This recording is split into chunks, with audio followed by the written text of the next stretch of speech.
जय श्री राम सांग मैंने तो आज मुझे किसी फ्लिपकार्ट रु ग्रोसरी आइटम किसी ऑर्डर करी जहाँकि बहुत भल प्राइस रे मते मिली तो भाविली कि आपण मानक सेटा शेयर करी तो आपण मैंने भी किणतु बहुत भल प्राइस रे आपको मिल बहुत भल ऑफर अच्छे आज्ञा माने जमीक आपण मैंने 800 टଙ୍କା उपरे किसी ऑर्डर करुँच तो आपन को अध किलो चीनी मात्र टंकाटे मिल तो सहीपरी आहरी भी बहुत किसी ऑफर रही जमीक 100 टकर भी कूपन भी आसो आई सब भल कथा है आपण मैंने बहुत बढ़िया क्वालिटी जिनस ही पाइबे कंपानी जिनस भी पाइबे बहुत बढ़िया जिनस आप देखते फ्लिपकार्ट को जाकि ग्रोसरी जाकि देखो भल भल जिन रोचे बहुत बढ़िया कम प्राइस मत रोचे आपने देखिले ही जापर तो आप स्क्रीन भी बिल भी देखदेवी केते टकर सब किणी आते तार एक्चुअली प्राइस रही है केते टकर किणी देखदेवी बहुत भल आपने जाकि थोड़े देखते मत कमेंट कर निश्चित कह देखो ये केते सारा आइटम अच्छी तो गोटे गोटे करके देखा तार रेट केते अच्छी आते टकर परचेस कर देखो कच्ची घनी सरिष तेल अच्छी फ्लिपकार्ट तार रेट देखो यहाँ के 260 टଙ୍କା अच्छी तो मुझे आपको आनी मात्र 138 टଙ୍କା देखो एक्टिव व्हील अच्छी डिटर्जेंट पाउडर तार रेट केते अच्छी मुझे देखे दूसरी ये देखो 76 टଙ୍କା अच्छी तो मुझे आपको आनी मात्र 65 टଙ୍କା ये देखो मसूर डाली किलो अच्छी तो आर रेट देखे दूसरी रुहन ये देखो 170 तो मुझे आपको मात्र आनी मात्र 95 टଙ୍କା जार रेट अच्छी कि 170 टଙ୍କା फॉर्च्यून रिफाइन ऑयल अच्छी तो आर रेट देखो केते अच्छी आर रेट बर्तमान अच्छी 126 टଙ୍କା 126 टଙ୍କା जहाँकि मुझे आनी मात्र 104 टଙ୍କା यहाँ अच्छी आर चीनी किले अच्छी यहाँ किले दाम अच्छी रेट ये केते टଙ୍କା देखो 60 टଙ୍କା रेट अच्छी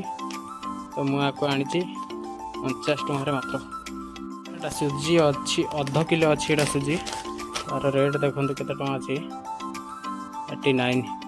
39 टଙ୍କା अच्छी यार रेट जहाँकि मैं आपको मात्र 25 टଙ୍କା आनी देखो आज्ञा सोयाबीन जहाँकि यार 400 ग्राम अच्छी आर रेट देखो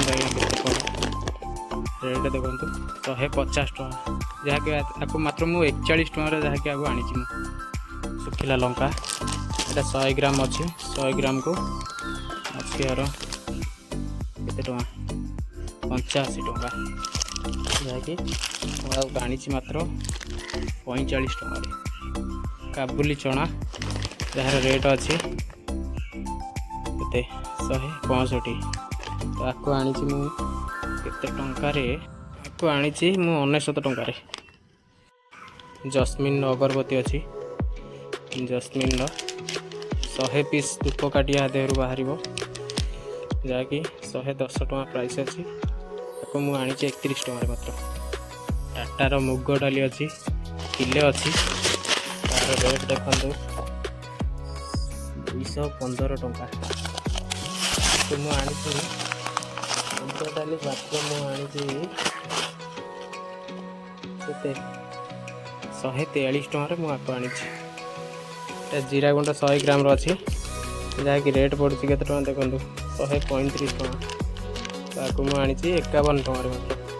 चिकेन मसला 100 ग्राम अच्छी आर रेट अच्छी केते देखो 50 टଙ୍କା रेट अच्छी मुझे आपको आनी 31 टଙ୍କା कुरकुरे 2 यम्मी जहाँकि रेट 20 टଙ୍କା आर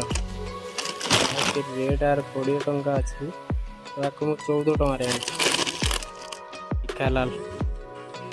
लंका गुंड 100 ग्राम अच्छी जहाँकि रेट अच्छी यार केते टଙ୍କା 60 टଙ୍କା अच्छी तो आपको मु 50 टଙ୍କା आनी यहाँ अध किलोर बेसन अच्छी जार रेट अच्छी 70 टଙ୍କା तो मुझे आनी 39 टଙ୍କା यहाँ गोटे अच्छी फिश करी माछ मसला गोटे अच्छी 100 ग्राम रेट अच्छी 52 टଙ୍କା तो मुझे आनी केते टଙ୍କା माछ मसला 32 टଙ୍କା मुझे आनी ଏଇଟା ସୋରିଷ ଅଛି 200 ଗ୍ରାମର। ଏଇଟା ଦେଖନ୍ତୁ 200 ଗ୍ରାମର ସୋରିଷ ଅଛି ଯାହାକି 45 ଟଙ୍କା ରେଟ୍ ଅଛି। ତ ଆକୁ ମୁଁ ମାତ୍ର ଆଣିଛି 21 ଟଙ୍କାରେ। ହଳଦୀ ପାଉଡ଼ର 100 ଗ୍ରାମର ଯାହାକି ରେଟ୍ ଆର ଅଛି ସେ ଦେଖନ୍ତୁ 40 ଟଙ୍କା ଅଛି। ତାକୁ ମୁଁ 34 ଟଙ୍କାରେ ଆଣିଛି। ଆଉ ଏଇଟା ଦେଖନ୍ତୁ ଅଧ କିଲୋ ଚିନି ଅଛି ଯାହାକି 1 ଟଙ୍କାରେ ମୋତେ ମିଳିଛି ଅଫର୍ରୁ। 1 ଟଙ୍କାରେ ଅଧ କିଲୋ ଚିନି। ଦେଖିପାରୁଥିବେ ଆପଣମାନେ ତ ଦେଖିଲେ କେତେ ବଢ଼ିଆ ପ୍ରାଇସ୍ରେ ମୁଁ ସବୁ କିଣିଛି। କେତେ ଟଙ୍କା ତାର ଆକ୍ଚୁଆଲି ପ୍ରାଇସ୍ ରହିଛି ଆଉ ମୁଁ କେତେ ଟଙ୍କାରେ କିଣିଛି। ବହୁତ ଭଲ ଜିନିଷ। ଆଉ କ'ଣ କହିବି, ଧନ୍ୟବାଦ, ଥ୍ୟାଙ୍କ ୟୁ।